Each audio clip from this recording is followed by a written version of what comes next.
Hello everyone, welcome back to our channel NNC Nobel nursing career. আজকের ভিডিওটিতে আমরা দেখব যে সেল সাইকেল। আগের দিনে ভিডিওটিতে আমরা আলোচনা করেছিলাম সেল স্ট্রাকচার নিয়ে, পুরো সেল স্ট্রাকচারটা নিয়ে আলোচনা করা হয়ে গেছে। এখন আজকের এই ভিডিওটিতে আমরা দেখব সেল সাইকেল, অর্থাৎ একটা সেল চক্র, মানে একটা কোষ চক্র, সেটা আমরা এখানে দেখব।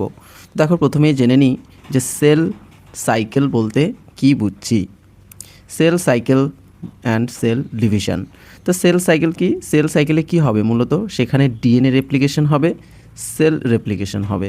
অর্থাৎ যেহেতু সেলের জেনেটিক যে ম্যাটেরিয়াল সেটা হলো ডিএনএ রেপ্লিকেশন হবে, এক সেল থেকে আরেক সেলের মধ্যে যাবে, এটা ট্রান্সফার হয়, সেই জন্য ডিএনএ রেপ্লিকেশন হচ্ছে, আর কি সেল রেপ্লিকেশন হচ্ছে। তাহলে সেল সংখ্যা বাড়বে কিভাবে? সেটা সেল রেপ্লিকেশনের মাধ্যমেই বাড়বে। সেল সাইকেল বলতে কী বুঝছি আমরা? সেল সাইকেল কি? What is cell cycle? Cell cycle হলো the sequence of events by which a cell duplicates its genome. Cell division বলতে বোঝায় যে একটা সেল তার যে জেনেটিক জেনোম যেটা আছে, জেনেটিক যে মেটেরিয়াল, সেটাকে ডুপ্লিকেট বানাচ্ছে। অর্থাৎ একটা থেকে দুটো হবে, তিনটে হবে, চারটে হবে, সেই জিনিসটাকেই বলছে। আর কি হয়? যে synthesis the other constituents of cell eventually divides into two daughter cell. এখানে টু ডটার সেল বলেছে, সেটা যেহেতু দুই ধরনের সেল ডিভিশন আছে, মাইটোসিস অ্যান্ড মিওসিস। মাইটোসিসে টু ডটার সেল তৈরি হবে এবং মিওসিস সেল ডিভিশন হলে সেখানে চারটে ডটার সেল তৈরি হয়। তো এখানে দুটোই বলেছে, মানে মেইন কথা হচ্ছে যে সেল ডিভাইড হবে এবং সেখান থেকে দুটো চারটে এরকম সেল কিন্তু তৈরি হবে। All these events occur in a coordinated manner and are under genetic control. Okay? আর ছোট একটা ডেফিনেশন দেখো যে সেল সাইকেল বলতে কী বোঝায়। না, এখানে বলেছে যে period between two cell divisions is termed as cell cycle. The period between two cell ডিভিশনের যখন সেল ডিভিশন হচ্ছে, সেল ডিভিশনের যে বিটুইন মাঝের পিরিয়ডটাকেই বলা হচ্ছে সেল সাইকেল। এবার সেল সাইকেলে কটা ফেজ আছে সেই নিয়ে আলোচনা করব। তাহলে সেল সাইকেলটা কি সেটা বোঝা গেল, মানে একটা সেল থেকে যখন দুটো সেল হবে তার আগে এই যে সেলটা যেটা থাকলো, এই সেল যদি পুরোপুরি ম্যাচিওর না হয়, বড় না হয়, তার ভেতরের অর্গানিল যেগুলো আছে সেগুলো ডেভেলপ না হয়, সেগুলো রেপ্লিকেশন না হয়, ডিএনএ রেপ্লিকেশন না হয়, তাহলে তো সেখানে একটা সেল থেকে দুটো সেল তো তখন হতে পারবে না। তো এই পর্যায়টাই হলো সেল সাইকেল। অর্থাৎ একটা সেল কীভাবে বড় হচ্ছে, সেটা কীভাবে প্রিপেয়ার হচ্ছে সেল ডিভিশনের জন্য, বা সেল ডিভিশন যে হবে, একটা থেকে দুটো হবেই, পুরো প্রসেসটাকে বলা হচ্ছে সেল সাইকেল। আচ্ছা, সেল সাইকেলের এটা দেখো যে কটা ফেজ আছে বলেছে, এখানে দুটো ফেজ আছে। দেখুন, সেল সাইকেলের ফেজ, দুটো ফেজ আছে। একটাকে বলা হচ্ছে ইন্টারফেস আর একটা আছে M phase. Interface and M phase, দুটো ফেজ আছে। ইন্টারফেস বলতে আমরা বুঝবো কোনটা? Preparation phase. অর্থাৎ যেখানে সেল প্রিপেয়ার হচ্ছে সেল ডিভিশনের জন্য, প্রিপেয়ার হচ্ছে মানে সেখানে গ্রোথ হবে, তার সেলের অর্গানেলগুলো ইনক্রিজ হবে ইন নাম্বার। তো সেই পার্টটা হচ্ছে ইন্টারফেস। সেখানে আবার কী ফেজ আছে? G1 ফেজ আছে, S ফেজ আছে, আর G2 ফেজ আছে। আর এম ফেজ বলতে ডিভাইডিং ফেজ বলেছে। মানে ইন্টারফেসে এটা প্রিপারেশন হয়ে গেল সেলের, এবং তারপরে এম ফেজে যখন এন্টার করবে, মানে সেখানে দুই ধরনের সেল ডিভিশন হতে পারে, একটা মাইটোসিস হতে পারে অথবা মিওসিস হতে পারে। তো এই হলো দুটো ফেজ, ইন্টারফেস অ্যান্ড এম ফেজ। আচ্ছা, নেক্সট পার্টে যাওয়া যাক। নেক্সট পার্টে দেখো, এখানে ছবি আছে একটা পুরো সেল সাইকেলের। দেখো, এখানে সেল সাইকেলের একটা ছবি দেওয়া আছে। ছবিটা দেখলে বুঝতে পারবে যে কী ফেজ আছে এবং কোনটায় কত টাইম লাগছে, সেটা কিন্তু আমাদের দরকার, কারণ পরীক্ষায় এভাবেও আসতে পারে পরীক্ষায়। দেখো, এখানে টোটাল যেটা আছে, এখান থেকে শুরু করে এই যে গ্রিন কালারের যেটা আছে, এটাকে বলা হয়েছে ইন্টারফেস। দাঁড়াও, এই যে এখান থেকে শুরু করে এই যে পুরো গ্রিন পার্ট যেটা আছে এটাকে বলা হচ্ছে ইন্টারফেস। এটা হচ্ছে ইন্টারফেস। ইন্টারফেসটাই কিন্তু বড়। এই ইন্টারফেস বলতে আমরা কি জানলাম? ইন্টারফেস মানে হচ্ছে প্রিপারেশন ফেজ, অর্থাৎ একটা সেল কীভাবে প্রিপেয়ার হচ্ছে সেল ডিভিশনের জন্য, মানে সেখানে কিন্তু সবচাইতে বেশি সময়টা যায়। প্রায় এখানে কি বলবো 23 আওয়ার্স বলা যায়। 23 আওয়ার্স কিন্তু এখানেই সময় লেগে যায় এই ইন্টারফেসে। ইন্টারফেসের মধ্যে আবার পার্ট করে ভাগ আছে। দেখো এটা আমরা সামনে লেখা আকারেও দেখব, আগে তোমরা এই ডায়াগ্রামটাকে বোঝো। প্রথম শুরু হচ্ছে এই জায়গাটা থেকে, এই যে G1 ফেস, অর্থাৎ গ্রোথ 1 বা গ্যাপ 1 ফেস। এখানে কী হবে? মেনলি সেল গ্রোথ হবে। সেল অর্গানিল যেসব আছে, সেলের ভেতরে যে ছোটো ছোটো অর্গানিলগুলো আছে, সেই সেল অর্গানিলগুলো এখানে ইনক্রিজ হবে ইন নাম্বারে ইনক্রিজ হবে। যেগুলো একটা আছে সেটা দুটো হবে, ইনক্রিজ হবে নাম্বারে এই G1 ফেস বা গ্রোথ 1 ফেসে। আর কি হবে না, এখানে প্রোটিন সিনথেসিস হবে, প্রোটিন প্রোডাকশন হচ্ছে। এই সমস্ত কাজগুলো কিন্তু এই G1 ফেস বা গ্রোথ 1 ফেস বা গ্যাপ 1 ফেসে হবে। এটাতে প্রায় 10 আওয়ার্সের মতো কিন্তু এখানে সময় লাগে এই G1 ফেসটায়। মানে মূলত এখানে তার সেল অর্গানিলগুলো এখানে ডেভেলপ হবে এবং এখানে ইনক্রিজ হবে সেল অর্গানিলগুলো নাম্বারে। তারপরে আরেকটা বলি, এখানে দেখো G0 ফেস বলেও একটা আছে। কিছু কিছু সেল আছে যেগুলো সেল ডিভিশনে পার্টিসিপেট করে না। যেমন কি আমাদের নার্ভ সেল আছে, জন্মের পরে এগুলো আর ডিভিশন হয় না বা ইনক্রিজ হয় না নার্ভ সেল। তাহলে এখানে আমি দিয়ে দিচ্ছি যে কি না, এদিকে হচ্ছে নার্ভ সেল আছে, আর আছে কার্ডিয়াক সেল। এই সেলগুলো কিন্তু আর G1 ফেসে তারা থাকবে না, যেহেতু তারা পার্টিসিপেট করছে না সেল ডিভিশনে, সেই কারণে তারা এন্টার করবে এই G0 ফেসে, তারা কিন্তু এন্টার করে। ওকে, এরপরে কি হচ্ছে এস ফেস বা সিনথেসাইজ ফেস। এখানে সিনথেসাইজ ফেস, এখানে সিনথেসিস হবে, ডিএনএ সিনথেসিস হবে এই ফেসটায়। এই যে এস ফেস, এখানে সিনথেসাইজ ফেজও বলা হয় এটাকে। তো এখানে সময় লাগবে প্রায় 9 আওয়ার্সের মতো কিন্তু সময় লাগছে। আর একটা ফেজ থাকলো, সেটা হচ্ছে G2 ফেজ, গ্যাপ 2 ফেজ বা গ্রোথ 2 ফেজও বলা হয় এটাকে। এখানে কি হবে না, এখানে আমি পরবর্তীতে একটা ছবির মাধ্যমে দেখাচ্ছি যে এখানে সিস্টার ক্রোমাটিড কিভাবে তৈরি হয়। একটা ক্রোমোজোম আছে, সেখান থেকে সিস্টার ক্রোমাটিড কিভাবে তৈরি হচ্ছে এই G2 ফেজেই তৈরি হয়, এবং তার সাথে সাথে আরও গ্রোথ কন্টিনিউ হতে থাকে, সেল গ্রোথ কন্টিনিউ হতে থাকে, এবং প্রোটিন সিনথেসাইজ হয়, এবং আরও সেল ডিভিশনের জন্য আরও যে সমস্ত কিছু হওয়া দরকার, সেই বাকি কাজগুলো কিন্তু এই G2 ফেজ বা গ্রোথ 2 বা গ্যাপ 2 ফেজে কিন্তু হয়ে থাকে। এখানে প্রায় 4 ঘন্টার মতো সময় লাগে, এখানে 4 আওয়ার্সের মতো এখানে সময় যায়। আর বাকি কত ঘন্টা থাকলো, দেখো একটা সেল থেকে 24 আওয়ার্সে ভাগ করা হবে, তাহলে 10, এদিকে 9, 19 আর 4 মানে হচ্ছে 23 আওয়ার্স কিন্তু এই পুরোটার মধ্যে চলেই গেল। 23 আওয়ার্স প্রায়, অর্থাৎ সেল ডিভিশন হতে বেশি সময় লাগছে না, কিন্তু সেল ডিভিশনের জন্য যে তার প্রিপারেশন, সেটাতেই সবচাইতে বেশি সময় লাগছে। দেখো G2 ফেসের পরে এটা কোথায় প্রবেশ করবে, এই পার্টটায়, অর্থাৎ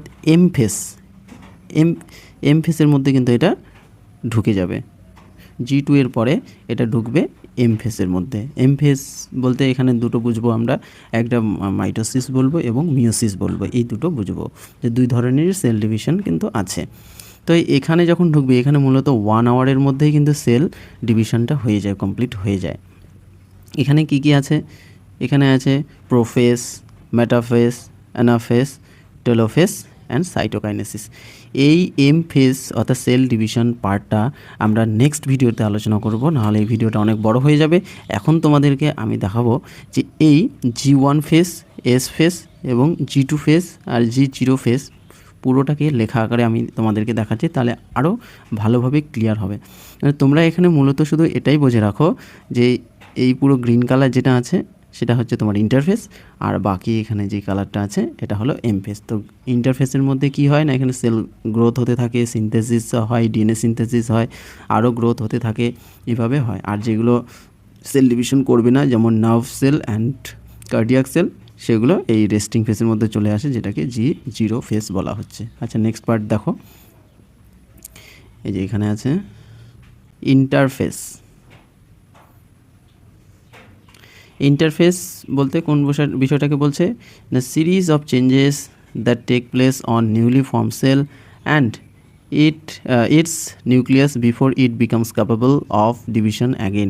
যখন একটা নতুন করে একটা সেল তৈরি হলো, ধরো সেটাও নতুন করে একটা সেল তৈরি হলো, সেই সেলটা যখন ডিভিশন হবে, ডিভিশন হওয়ার আগে এটাই বলেছে যে before it becomes capable of division again, আবার যখন এটা ভাঙবে, ভাঙার আগের যে তার প্রিপারেশন হয় বা কিছু চেঞ্জেস ঘটে, সেই সময়টাই হলো ইন্টারফেস।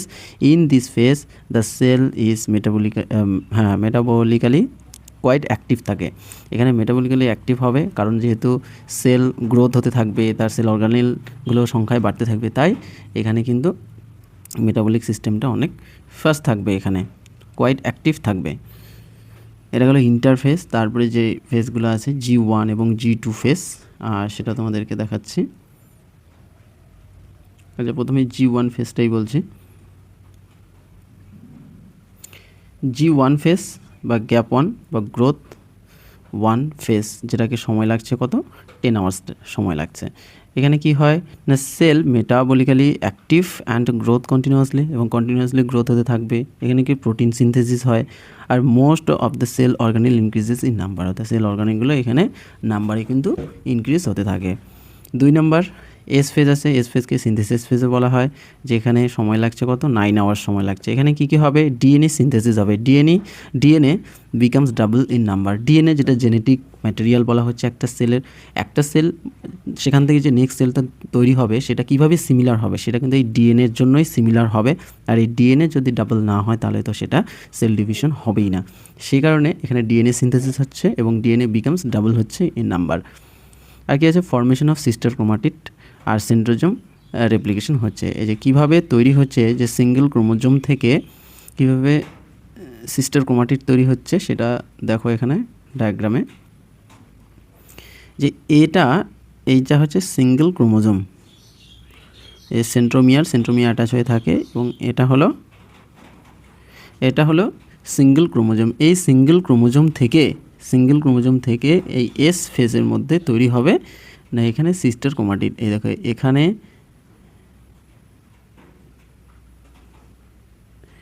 এইভাবে কিন্তু সিস্টার ক্রোমাটিড তৈরি হবে। এই এস ফেজের মধ্যে এটা সেপারেট হবে না, যখন সেপারেট হবে তখন তো আলাদা সিস্টার ক্রোমোজোম হয়ে যাবে। হ্যাঁ, তো সেই কারণে এখানে অতদূর পর্যন্ত হবে না, এখানে জাস্ট যে ডুপ্লিকেট ক্রোমোজোমের মতো একটা তৈরি হবে, কিন্তু লেগে থাকবে এখানে সেন্ট্রোমিয়ারের মধ্যে লেগে থাকবে। এটাকেই বলা হয় সিস্টার ক্রোমাটিড বলা হচ্ছে। এভাবে এখানে কিন্তু তৈরি হচ্ছে। তারপরে দেখো আর বাকি থাকলো যে G2 ফেজ অর্থাৎ গ্যাপ 2 বা গ্রোথ 2 ফেজ বলা হচ্ছে, যেটাকে 4 আওয়ার্স টাইম লাগছে। এখানে কি হবে, সেল কন্টিনিউয়াসলি গ্রো হতে থাকবে, enzyme and other proteins are synthesised. Other protein এবং যেসব এনজাইম সেল ডিভিশনের জন্য দরকার সেগুলো কিন্তু এই পার্টে, এই ফেজে সেগুলো ইনক্রিজ হতে থাকে। তা বলছে আফটার কমপ্লিশন অফ ইন্টারফেস, যখন ইন্টারফেস কমপ্লিট হয়ে গেলো, অর্থাৎ 23 আওয়ার্স লাগলো পুরোটা, যখন কমপ্লিট হয়ে গেল, তারপরে the cell is prepared for cell division and enters the M phase. এরপরে এম ফেজের মধ্যে ঢুকে যাবে। In this phase cell divides into diploid or haploid daughter cell. দেখো সেল ডিভিশন হচ্ছে, সেটা কোন সেল ডিভিশন হচ্ছে, কোন সেল ডিভিশনে পার্টিসিপেট করছে সেটার উপর ডিপেন্ড করছে যে কটা ডটার সেল তৈরি হবে। হ্যাঁ, ডিপ্লয়েডও হতে পারে, আবার হ্যাপ্লয়েডও হতে পারে। দেখো এখানে আমরা নেক্সট ভিডিওতে আলোচনা করব 2 ধরনের সেল ডিভিশনের সেল ডিভিশন নিয়ে আমরা আলোচনা করব। মূলত একটা হচ্ছে মাইটোসিস আর একটা মিওসিস। এই যে এটা দেখো, এই ঘরেরটা হচ্ছে মাইটোসিস। মাইটোসিসে কি হয়, মাইটোসিসে যে সেল ডিভিশন হবে সেই সেল থেকে 2টো ডটার সেল তৈরি হয় এবং দুটোই ডিপ্লয়েড ডটার সেল হবে। ডিপ্লয়েড বলতে কি, দেখো এখানে 2n আছে, 2n থেকে যে 2টো ডটার সেল তৈরি হয়েছে সেখানেও কিন্তু 2n করেই আছে, অর্থাৎ এখানে তার যে ক্রোমোজোম সেটার কিন্তু সংখ্যা এখানে কমবে না, যা আছে সেটাই তার ডটার সেলের মধ্যে চলে যাবে এবং 2টো ডটার সেল তৈরি হবে। এখানে একটা হয়েছে, এখানে আরেকটা হয়েছে, মানে কি 2টো ডটার সেল তৈরি হয়েছে। এই 2টো ডটার সেল কি হচ্ছে, ডিপ্লয়েড ডটার সেল। এটা কোন সময় হচ্ছে না, এই মাইটোসিস সেল ডিভিশন হচ্ছে। আর মিওসিসে কি হয়, এই যে এই ঘরটা হচ্ছে মিওসিস। এখানে কি হবে, এখানে 2টো পর্যায়ে ঘটে সেল ডিভিশন, প্রথমে একবার হবে তারপরে আবার রিপিট হবে, এভাবে হয়। এখানে টোটাল ডটার সেল তৈরি হয় 4টা, এই 4টা ডটার সেল তৈরি হয়েছে। আর এখানে কি 4 হ্যাপ্লয়েড ডটার সেল, এটাই ছিল ডিপ্লয়েড ডটার সেল, এটাই হবে হ্যাপ্লয়েড। হ্যাপ্লয়েড কেন? দেখো এখানে মেইন যে প্যারেন্ট যে সেল ছিল তা হচ্ছে 2n ছিল, 2n থেকে ভেঙে ভেঙে এখানে 1n 1n 1n 1n অর্থাৎ 4টে 1n ডটার সেল তৈরি হয়েছে। মানে কি যত ক্রোমোজোম ছিল তার থেকে অর্ধেক হয়েছে, তাই সেটা হ্যাপ্লয়েড ডটার সেল। তো নেক্সট ভিডিওতে আমরা আলোচনা করব এই মাইটোসিস এবং মিওসিস সেল ডিভিশন, এই দুটো বিষয়কে পুরোপুরিভাবে আমরা সেখানে স্টাডি করব। দুটোর মধ্যে কি ডিফারেন্স আছে সেসব আলোচনা করব, কারণ এই ডিফারেন্স থেকে অনেক সময় আসে কোন সেলগুলি, কোন ধরনের সেলগুলি মাইটোসিসে ডিভিশন হয় আর কোন সেলগুলি মিওসিসে হয়, কোন সেলগুলি দুটোতেই হয় আবার কোনগুলি হয় না। তো সেই বিষয় বৃত্তান্ত নিয়ে আমরা নেক্সট ভিডিওতে আলোচনা করব। আজকে শুধু তোমরা মাথায় এটাই রাখো যে একটা সেল ডিভিশন হওয়ার আগে সেল কিভাবে প্রিপেয়ার হচ্ছে, অর্থাৎ সেল সাইকেলটা, সেটা কিন্তু মাথায় রাখতে হবে।